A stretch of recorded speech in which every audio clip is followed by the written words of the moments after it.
Des propos qui ne passent pas. Le 14 août dernier, alors que la grande majorité des personnalités politiques profitaient de leur pause estivale, Gérald Darmanin a fait couler beaucoup d'encre. La raison ? Dans une interview accordée au Figaro, celui qui a été déçu de sa non-nomination à Matignon lors du dernier remaniement s'est confié sur ses ambitions pour la prochaine élection présidentielle. Ce qui m'intéresse, ce n'est plus de regarder ce qu'il s'est passé en 2017 et 2022. Ce qui m'inquiète maintenant, c'est ce qui se passera en 2027, a-t-il affirmé, précisant qu'il comptait faire barrage à Marine Le Pen. Sans surprise, la déclaration du ministre de l'Intérieur n'a pas fait l'unanimité.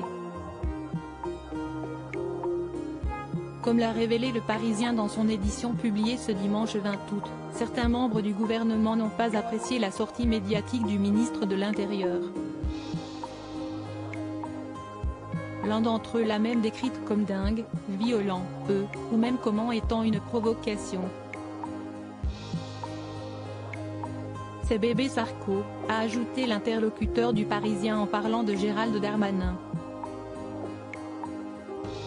Pour calmer les ambitions de ce dernier, certains espèrent un recadrage d'Emmanuel Macron lors du prochain Conseil des ministres, organisé ce mercredi 23 août. Il y aura un sujet d'autorité à la rentrée, a ainsi avancé un ministre.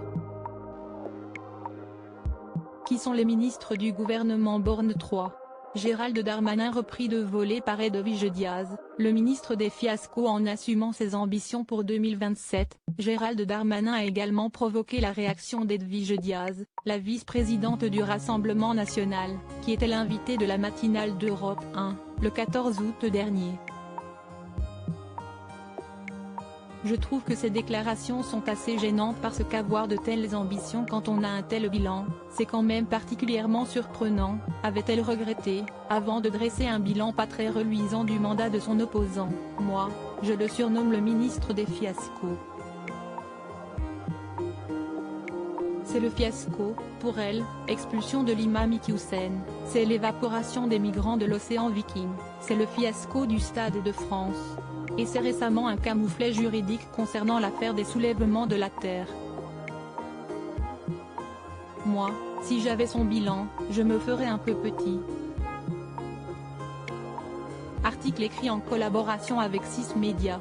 Crédit photo, Stéphane Le Mouton.